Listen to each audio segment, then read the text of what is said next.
Abrantes, Aguilar, Almeida, Álvares, Amorim, Andrade, Avelar, Azevedo, Barros, Bastos, Oliveira, Silva, Santos, Mota, Rodrigues, Correia, são sobrenomes. E aí, a curiosidade incrível, são sobrenomes de brasileiros com origens judaicas.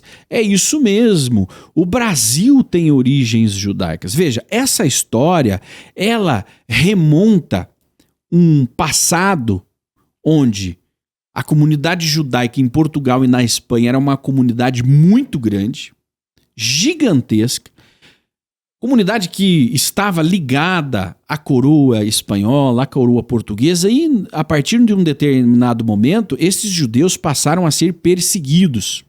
Assim como aconteceu na Segunda Guerra Mundial, né, onde o judaísmo, né, ele foi sendo demonizado pelo partido nazista, pelas forças de Hitler. Aos poucos, o jogo foi mudando para os judeus naquela época na Península Ibérica, que naquele momento era uma das maiores potências mundiais. Já aconteciam as expedições, já Portugal projetava o seu poderio a nível global e nesse momento os judeus começam a ser perseguidos de forma estatal.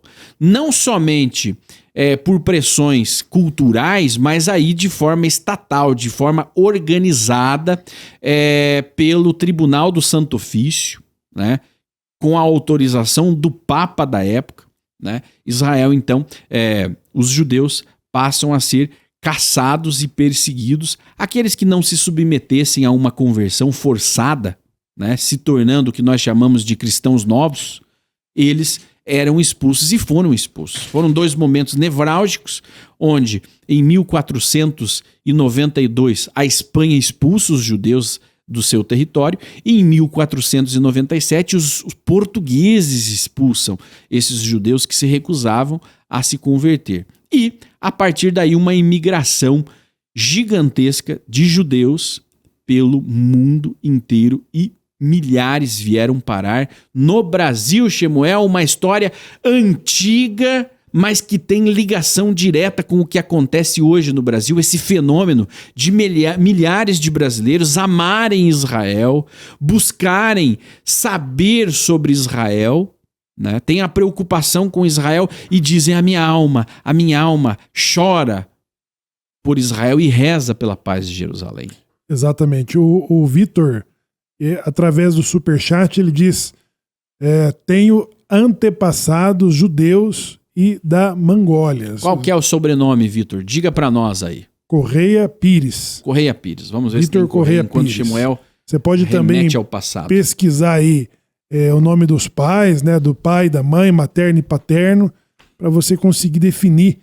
Aí você consegue também, através de bancos de dados, que são vários os bancos de dados que hoje existem, são constantemente alimentados pelos interesses de milhões de brasileiros em ter um passaporte europeu, ter um passaporte italiano, português, enfim, faz com que as pessoas busquem suas origens e esses bancos de dados vão sendo alimentados exatamente pelos seus parentes, pelos seus antepassados, pelos parentes próximos a você, e de repente quando você traçar a sua busca genealógica, já tem lá esse caminho feito, pavimentado para você finalizar, seja lá para ter o documento ou para obter a certificação, que no caso de Lisboa, em Portugal, ela é dada pela CIL, que é a Congregação Israelita de Lisboa, né?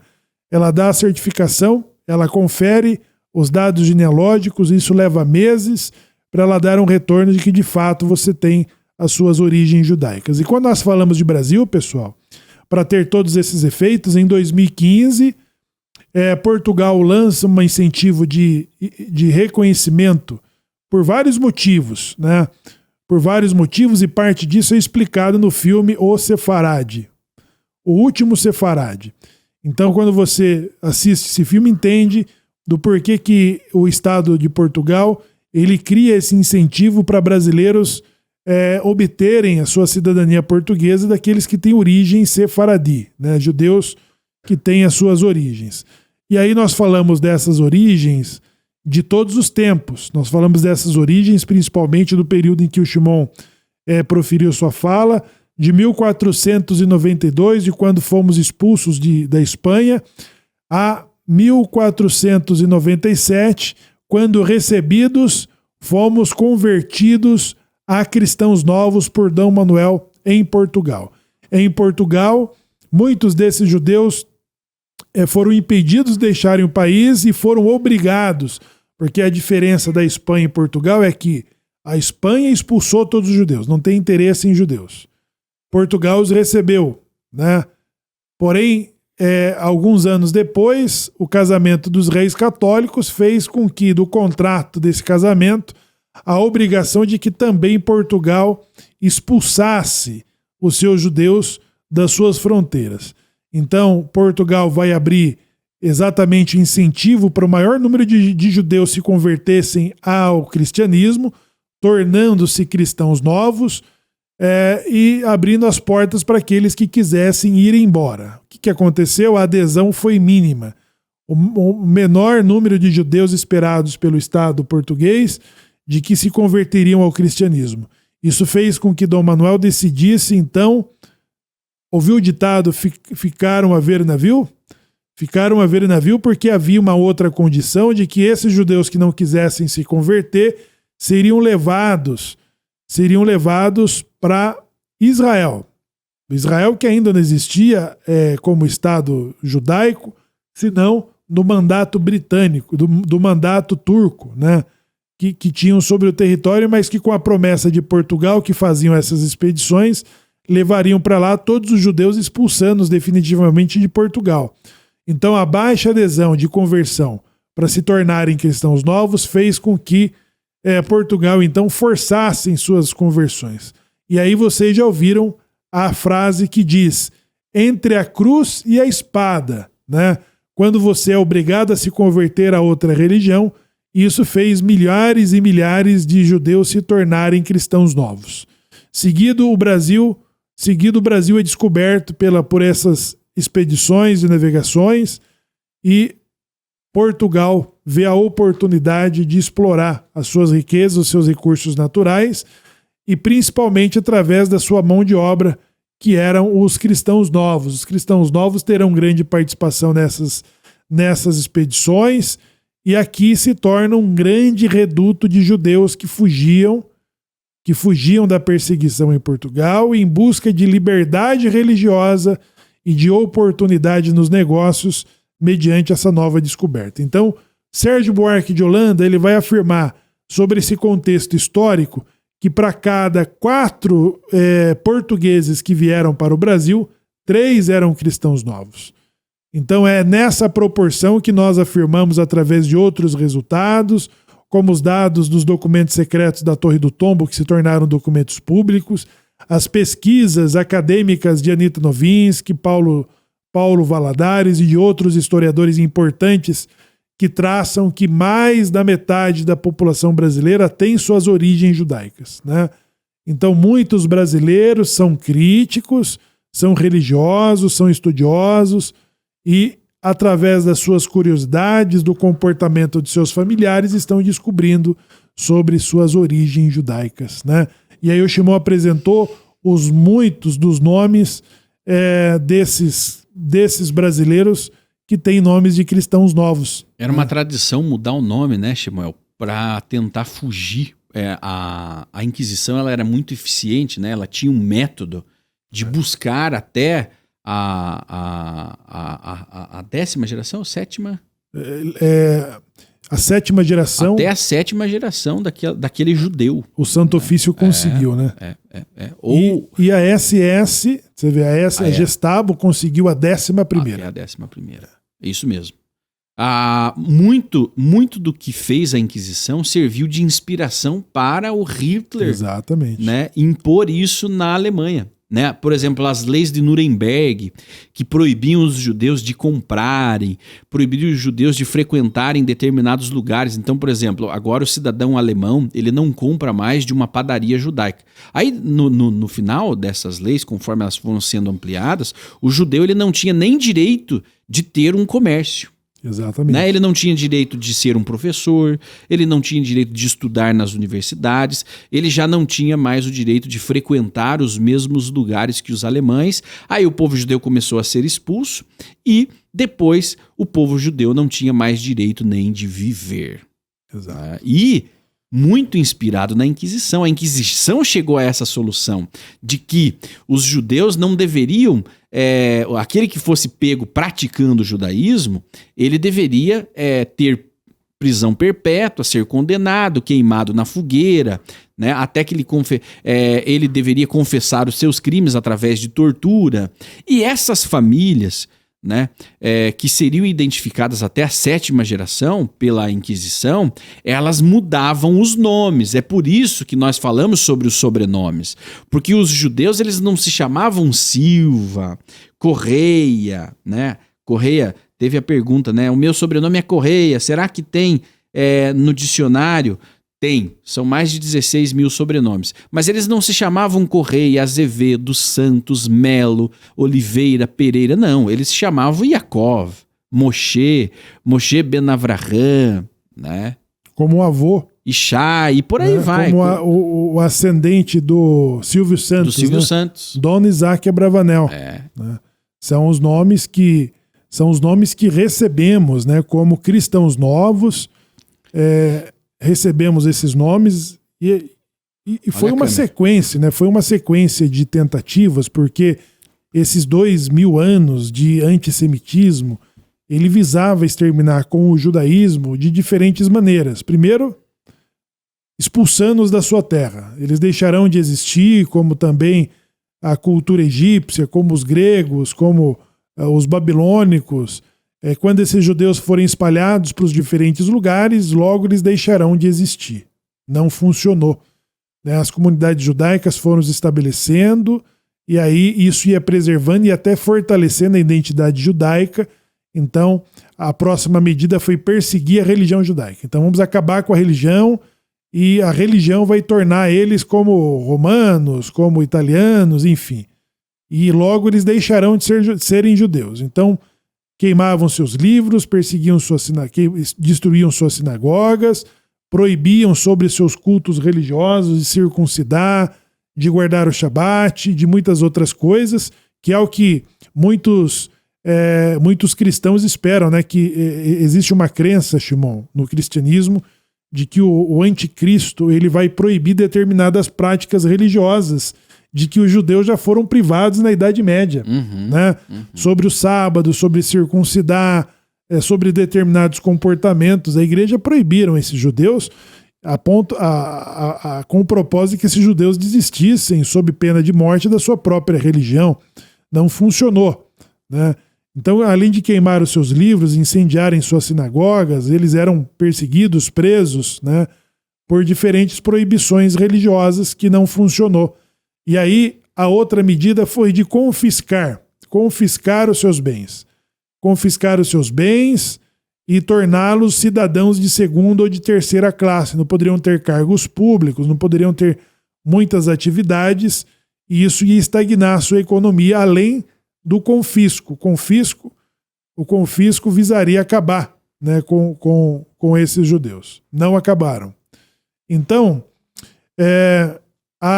convertê-los ao cristianismo foi também uma medida. Então a igreja teve a intenção de torná-los cristãos novos. Em 2 ou 3 ou 4 gerações eles seriam cristãos e pronto, acabaram os judeus. Os judeus agora se tornaram cristãos e não temos mais judeus. Mas acontece que a própria igreja ela criou, né, linhas de segregação. E ela mesma estabelece sobre quem são os cristãos novos e quem são os cristãos velhos. E ela impedia de que os cristãos velhos se casassem com cristãos novos. Então fez com que tivesse 2 grupos de judeus. E a lei do Santo Ofício, o Tribunal do Santo Ofício, ele visava perseguir crimes religiosos de heresias. E quem eram esses criminosos? Esses criminosos eram os cristãos novos, que davam as escapadinhas e iam celebrar Yom Kippur, a Páscoa judaica, que guardavam o Shabat, que circuncidavam seus filhos, do que eram proibido qualquer cristão, prática judaizante. Então o Tribunal do Santo Ofício, ele vai executar algumas desses procedimentos, que é o confiscar os seus bens, de prender e de matar aquele cristão novo que praticou e cometeu heresia. E é desses documentos que nós estamos falando. Esse dicionário de sobrenome sefaradi são os que constam nos processos do Santo Ofício. Quem foi levado por esse tribunal internacional eram os cristãos novos, que praticavam o judaísmo às escondidas. Eles que conservaram esses nomes, eles que tiveram seus bens confiscados, foram eles que foram levados para Lisboa para serem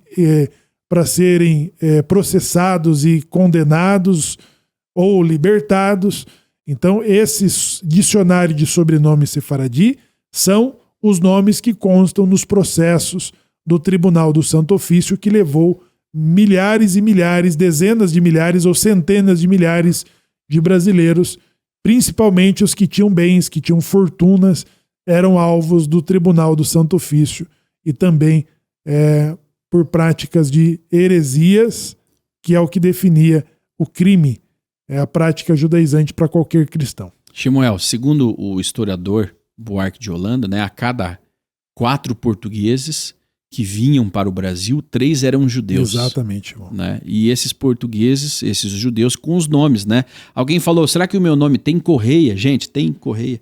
Tem Correia, tem Cordeiro, né? Pires, né? Vem de Périx, né? É. Ó, por exemplo, Correio. Tem Pereira. Correia da Silva, Correia de Bragança, Correia de Paredes, Correia de Sá, Correia de Souza. Ó, o sobrenome Correia e Souza são extremamente comuns no Brasil, né? Correia Ximenes, Correia Botelho, Correio da Silva, Correio de Braga, Correio de Mesquita, Correia Vasques, e por aí vai. Ó, por exemplo, tem família Correia, Correia de Sá, que veio do Pernambuco, do Recife, no Rio de Janeiro, e foram registrados, né, pela Inquisição de Lisboa. Olha aí. Né? Correia Bragança, do Rio de Janeiro, Correia da Silva, de Amsterdã. Então, era tão minucioso o processo da Inquisição que ele registrava aonde essas pessoas estavam, por onde elas andavam, né? Onde essas famílias se estabeleceram. E aí, nesse dicionário, que consta aqui mais de 16 mil sobrenomes de judeus, cristãos novos, sefardis, né, os sobrenomes que foram registrados, né, ele traz aqui essa riqueza de informação, né, e um mapeamento por onde passaram, mapeamento, né, por onde eles Espanha, passaram. Portugal, exatamente, as cidades Inglaterra, do Brasil, Inglaterra, Marrocos, França, a Grécia, né, a Itália. Grécia veio o parente do Silvio Santos, né, os pais do Silvio Santos, né? Grécia. Do Chipre, da Grécia, do Egito. Ó, a família Cohen. O que tem de Cohen, Shemuel, é muito. E tem muita gente que se chama Cohen com o C-O-E-N, né? E tem o Cohen com o C-O-H, né? Com a transliteração hebraica. O que tem de Cohen é muito nome Cohen, né? Coimbra, Colasso e por aí vai. Bom, nós vamos fazer uma live especial sobrenomes judaicos, sefarditas, onde você poderá, nós vamos estar aqui com o dicionário, são 16 mil sobrenomes. Agora, a quantidade ela é impressionante, né, Shemuel? Se são 16 mil sobrenomes e se a cada 4 cristãos novos, portugueses que vinham, 3 eram judeus, hoje nós temos no Brasil um potencial aí de 70 a 100 milhões de brasileiros com origens judaicas. Não que eles são judeus, mas que têm no DNA raízes judaicas. E o número é impressionante. O nome, sobrenome, costumes, né, práticas e senso críticos, né? E existem alguns comportamentos, algumas opiniões de pessoas, tradições e costumes ocultos, que aí a antropologia, a psicologia, a psiquiatria e outras ciências não explicam. Ao que os nossos sábios chamam de alma judaica. É uma centelha, né? É uma centelha divina que foi preservada pela promessa que Deus fez a Abraão, Isaque e Jacó, sobre a sua descendência, que seria tão numerosa como as estrelas do céu, como as areias, mais do que as areias, todo o grão de areia. Então isso confirma e comprova a fala do profeta Isaías, que diz: estenda as suas tendas para a direita e para a esquerda, porque mais são os filhos da mulher solitária do que os da casada, né? Então quem entende da fala dos profetas vai saber que existe, na verdade, milhões e bilhões de judeus que estão desaparecidos das suas origens. E o Brasil foi o último reduto, né? O Brasil foi o último reduto para onde a grande diáspora romana lançou os seus judeus. Então a maior população judaica da Europa de toda a Idade Média, ela estava exatamente na região da Península Ibérica, né?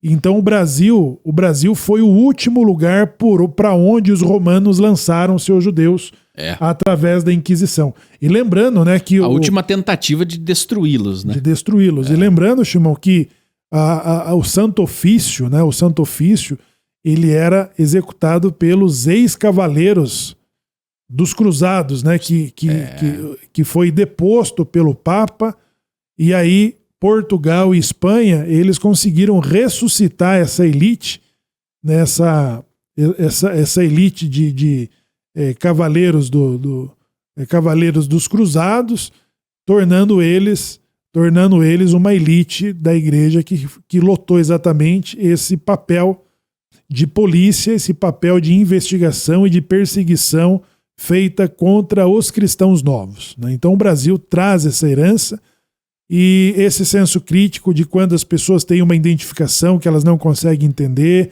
quando leem a Bíblia, lê a história de Israel, como que Israel se defendeu, se constituiu, de quando fomos expulsos.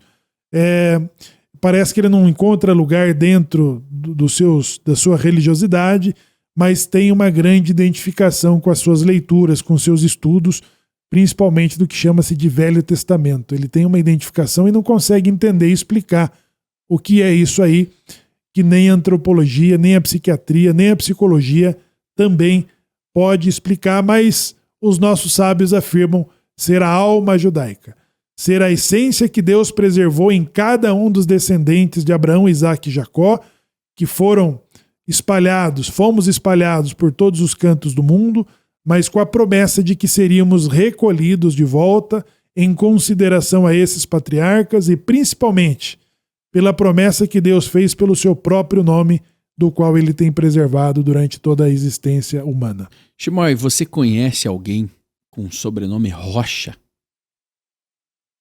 Temos, né, amigos, né? Rocha aqui, ó. Rocha e Rochas vieram de Amsterdã, de Alepo, Rio de Janeiro, Portugal, Buenos Aires, né? Rodrigues. Aposto que você conhece alguém com o sobrenome Rodrigues. Nós temos aqui mais de 100. Rodrigues Aires, Rodrigues Alter, Rodrigues Álvares, Rodrigues Bequim, Rodrigues Borges, Rodrigues Cabasso, Rodrigues Calaça, Rodrigues Castelo Branco, Rodrigues de Abreu, Rodrigues da Paz, Rodrigues da Silva, Rodrigues Leão, Rodrigues Miranda, Rodrigues Moraes, Rodrigues de Oliveira. Olha aí, são sobrenomes de cristãos novos, né? Judeus que ocultavam o seu judaísmo tentando fugir da Inquisição. Nós vamos fazer uma live, eu vou postar aqui, a produção vai colocar para nós no chat o link para que vocês possam assistir a nossa live sobre sobrenomes. Aí nós vamos parar aqui 2 horas para consultar o dicionário. Você vai falando aí o teu sobrenome e nós vamos vendo aqui no dicionário, tá? Tá ali o link para você participar da nossa live. Vai direto para o nosso canal no WhatsApp e ali você vai receber o link das nossas lives. Shemuel, A Sinagoga no Sim Brasil, ela faz um trabalho de conscientização dos brasileiros contando a história. Essa história ela não vai ser contada tão cedo nas universidades, nos canais de televisão, embora hoje o assunto está se popularizando, a pressão é muito grande para que essa história seja contada, mas nós temos aí por trás disso a maior instituição religiosa do mundo, poderosa, né? Ela tem influência política no mundo todo, que é a Igreja Católica, né? A partir do momento que essa história ela é escancarada, aberta no sistema cultural brasileiro, a Igreja Católica inevitavelmente vai assumir a responsabilidade pelos crimes cometidos, né? Exato. E aí, quem é que está disposto, Shemuel, a assumir tal responsabilidade pelo que nós chamamos ali de Holocausto Ibérico, né? Exato. Né? Muitas pessoas, né? Então, a Sinagoga no Sim Brasil, ela vem fazendo esse despertar, ela vem trazendo essa conscientização. Agora, para os Binei Anussim, os filhos de cristãos novos, que já se identificaram, já tomaram consciência da sua identidade, a sinagoga faz um segundo trabalho com essas pessoas, que é o de acolhimento, Shemuel. O recebimento dessas famílias. Porque é o seguinte, descobri, tenho histórico judaico, tenho ancestralidade, tenho isso na minha vida, no meu DNA, quero retornar às minhas raízes. E agora? Para onde eu vou? Porque o sistema já não me acolhe mais. Eu já não encontro mais um lugar dentro desse sistema.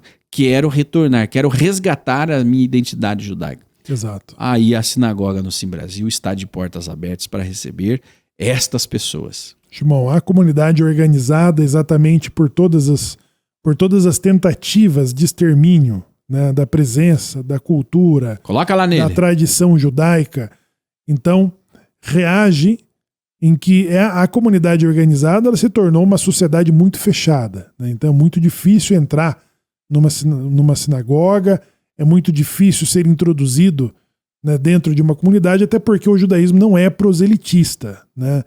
Nós não achamos que somos melhores do que cristãos e muçulmanos e nem do que qualquer outra religião, mas que cada um deve ficar na sua própria religião, né? Mas o Shimon está falando sobre aqueles que se identificam, que não conseguem ter a sua conexão estabelecida através da religião em que ele frequenta, né?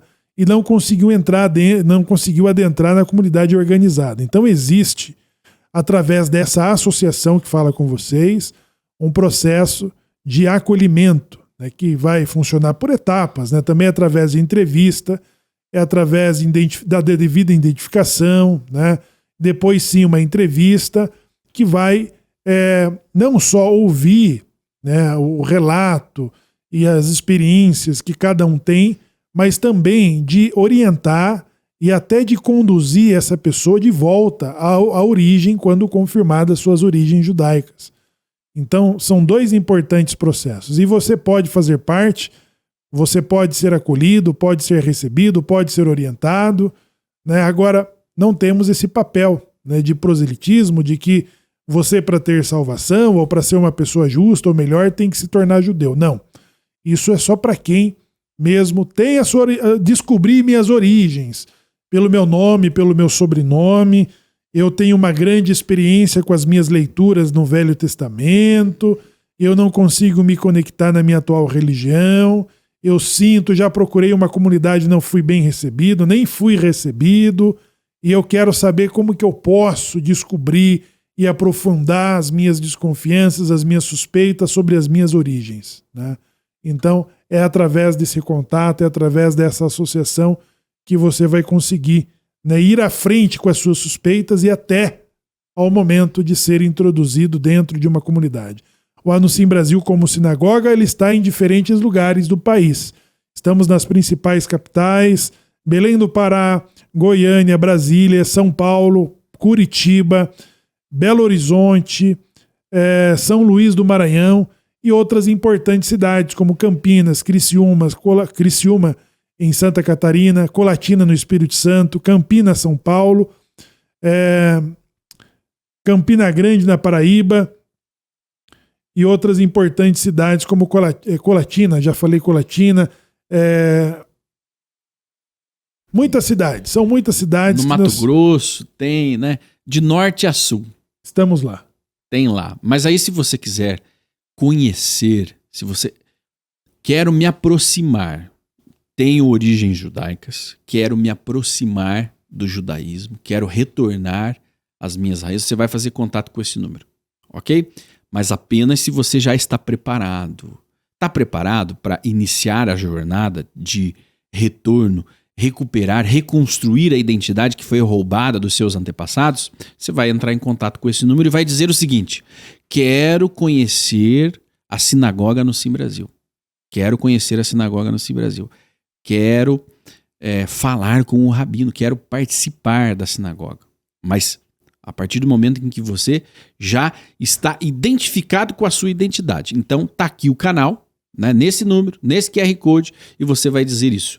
Quero participar, quero conhecer a sinagoga, quero conhecer a associação dos judeus emergentes do Brasil. Algumas pessoas perguntam, Shimon, quando fazem contato, existe um processo de identificação, que é um protocolo de segurança de todas as sinagogas e instituições judaicas do mundo. Não é aberto, né? Você vai visitar o Museu do Holocausto. Há um rigoroso sistema de identificação e de controle para receber as pessoas, né? Qualquer instituição judaica, porque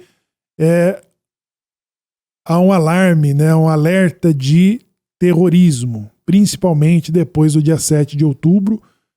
Nós sofremos, muitas das nossas comunidades, ameaças e tentativas de terrorismo, então é muito rigoroso para você se identificar, né? Tem que apresentar documentos, comprovante de endereço, e o sistema vai te pedindo mais coisas quando ele acha que precisa obter mais informação. Só então que é possível, né, ter esse agendamento, essa possibilidade de fazer a visita, de ser acolhido, de ser recebido, quando a pessoa não é indicada por alguém que já é da instituição judaica. Então, quando não, tem esse processo, mas também é possível, né? Isso já é o que acontece para entrar em muitas instituições públicas, né? Já é necessário toda essa identificação, e aqui também não é diferente, tá? Então, só esse alerta para você entender que quando fizer contato, as pessoas vão pedir ali uma série de documentos, de informações, e a segurança vai entrar em contato até que seja encaminhado para uma entrevista, para ser recebido, para ser acolhido. Muito bem.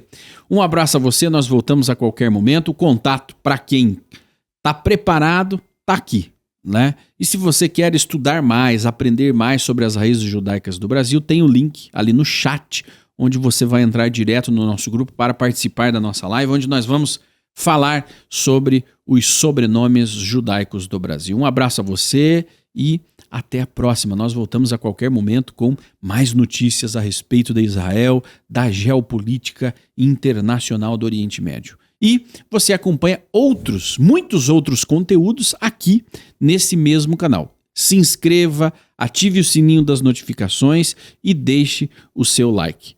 Até mais. Tchau, tchau.